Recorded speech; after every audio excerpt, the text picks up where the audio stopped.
Bonjour, bienvenue dans cette nouvelle rencontre. Ici nous sommes à Abo, au village Abo, près du Vouri.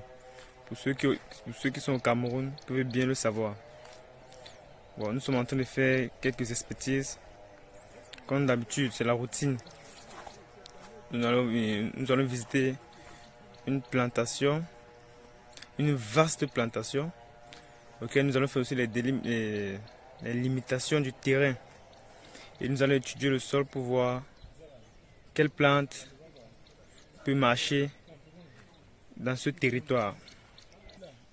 Nous allons faire dans les layons afin de délimiter les plantations. Après ça, on aura une étude du terrain pour savoir effectivement quelle culture on va mettre, car le client a besoin qu'on apporte plus de précision. Pour cela, quand vous voulez acquérir une plantation, il faut voir les conditions d'accessibilité de la plantation. C'est très capital. Les conditions d'accessibilité de la plantation est très capital pour vos projets. Parce que c'est avantageux au niveau du coût. Vous voyez, pas seulement au coût de production, mais aussi le coût de distribution. Donc c'est-à-dire que au moment où vous cultivez, vous économisez. Au moment où vous récoltez, quand vous voulez vendre, vous économisez. Donc la position du terrain est très capitale. Et la forme du terrain aussi. Bon, puisqu'on ne peut pas rejeter, on ne peut pas jeter le terrain, c'est-à-dire qu'on va utiliser le terrain en fonction de sa forme. C'est le rôle aussi de la frimature. On va voir en fonction de la position géographique et climatique de l'environnement, on va étudier le sol et puis on va pratiquer les cultures qui vont aller et qui vont répondre aux besoins du sol. Donc, on va prélever les fragments de terre pour les étudier. Donc si vous avez une plantation, même si c'est pas, la forêt, la savane, n'importe quelle plantation, même sur le marécage, comme je vous ai dit dans les vidéos précédentes, ne vous découragez pas. Vous pouvez tout cultiver, mais c'est-à-dire que vous ne pouvez pas faire les mêmes cultures. C'est-à-dire, si vous voyez qu'une culture est rentable, comme on dit peut-être le poivre, il n'y a pas que le poivre qu'on peut faire dans l'agriculture, on peut faire plusieurs qui donnent de l'argent. Il y a le palmier à huile, il y a beaucoup de dérivés. Donc il faut d'abord étudier le sol. Et il faut, avant d'étudier le sol, les conditions d'accessibilité et la main d'œuvre aussi. C'est-à-dire si peut-être c'est dans un village qui est reculé, est-ce que les villageois qui sont là sont actifs pour travailler? Parce que la plupart des villageois, des natifs du terrain ne sont pas actifs. Vous voyez, ils ne sont pas travailleurs. Du coup, nous sommes obligés de prendre nos experts ou nos équipes ailleurs pour les amener dans le site. Et souvent, ça fait un quiproquo entre les villageois et nos travailleurs. Donc, il faut voir l'accessibilité, les conditions de travail. Est-ce qu'il y a la main d'œuvre sur place? Est-ce qu'on doit déplacer la main d'œuvre? Est-ce qu'il faut prendre tout un paramètre des choses avant de voir, même pour acquérir, pas seulement pour acquérir, même pour travailler, ou pour, oui, même pour travailler et même pour augmenter la quantité. C'est-à-dire si peut-être on a des ouvriers sur place, qu'on peut faire 10 hectares, 20 hectares, 100 hectares. Si on n'a pas, on ne peut pas se permettre à lancer rapidement comme ça ou beaucoup. On peut commencer avec un petit nombre et augmenter le personnel au fur et à mesure que le besoin s'impose. Donc c'est ça aussi qui est important. Nous allons faire le tour de cette plantation. Nous sommes à environ plus de 10 hectares de plantation que nous allons voir et voir les conditions climatiques, les conditions du terrain, le sol. Donc, nous allons étudier, nous allons mesurer, nous allons acheter la plantation et puis après nous sommes avec les gars, les villageois là, nous allons mesurer et puis après on doit acquérir cette plantation et on doit commencer les travaux aussi tôt puisque les pluies vont bientôt seront plus au rendez-vous. Donc voici, il y a presque la fin des saisons, donc des saisons culturelles. On doit exporter rapidement ces saisons culturelles et puis on va lancer nos projets et pour espérer, même pas pour espérer, pour récolter l'année suivante. Donc je vais tourner la caméra, on va essayer de voir un peu ce petit timing là, comment les gars sont en train de mesurer et tout et après on va clore. Voilà, nous commençons déjà à mesurer déjà avec les gars. Je vous ai dit les conditions pour mesurer. Le terrain, c'est généralement avec il faut avoir votre personne parmi ceux qui tirent les ficelles. Vous voyez ici, le GPS est tombé en panne et on n'a pas eu la possibilité on n'a pas eu la possibilité de mesurer. Donc avec le GPS, heureusement que nous avons apporté les décas dans la méthode manuelle. On va travailler avec le déca. Donc comme je l'ai dit, si vous voulez mesurer, il faut être vraiment accompagné les gens qui vont essayer de derrière vous pour suivre votre arrière. Il faut déjà noter que 1 hectare, c'est 10 000 mètres carrés. Oui, 1 hectare, c'est 10 000 mètres carrés. Donc, 100 de tous les côtés. Faut pas oublier ça. Bon, maintenant, donc comme nous sommes ici pour mesurer 10 hectares, il faut noter que c'est 10 hectares, on fait juste 10 000 mètres carrés x 10, donc 100 000 mètres carrés. Donc si vous voulez mesurer 1 hectare, 10 hectares de plantation, on aura 100 000 mètres carrés. C'est ça la particularité. Donc il faut faire très attention quand on mesure, parce que c'est vraiment c'est l'initial, donc le début. Il faut vraiment que toutes les conditions soient remplies. Quand on a déjà sécurisé notre plantation, on peut dormir sur ces 2 oreillers. Maintenant, le but maintenant c'est de commencer à exploiter. Donc quand on mesure, il ne faut pas blaguer. Vous voyez, c'est ça que nous sommes appelés à faire aujourd'hui comme ça. L'arbre de la paix. Ouais. Il doit m'abattre ça. Quand vous venez, il fallait amener l'arbre de la paix, eux-mêmes ils plantent. L'arbre de la paix, c'est quoi? Non, il doit m'abattre ça, non.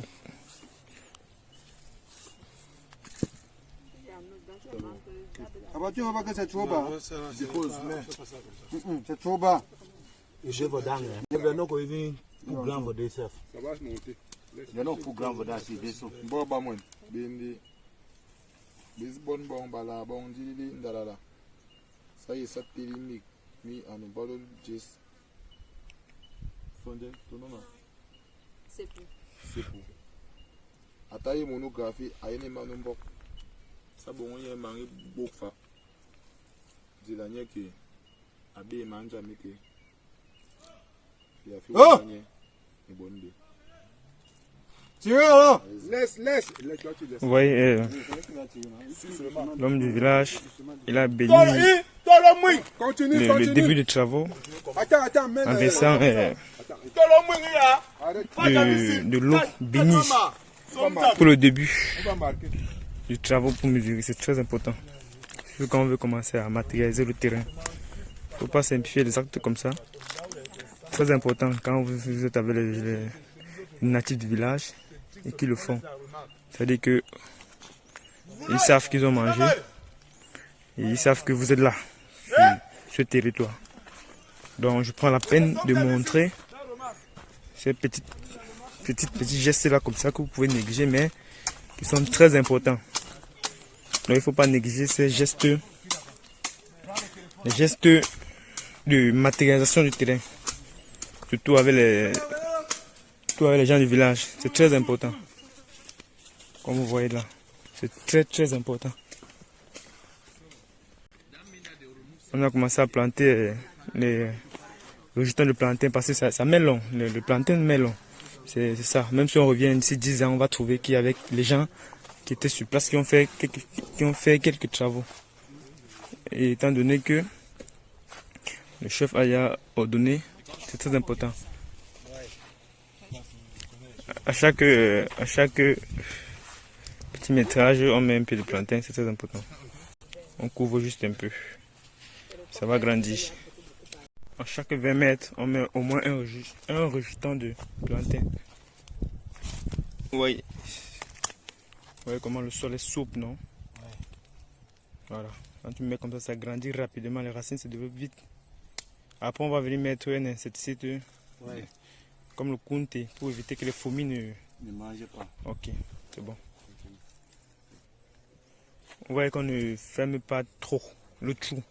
Pour ceux qui ne savent pas comment planter les rejetons de bananes plantain, vous voyez que l'action de mesurer le champ aujourd'hui, vous allez profiter de savoir comment on plante. Vous voyez, on ne cause pas trop les gros trous aussi, on cause juste les trous minuscules et même les rejets ne sont pas assez gros.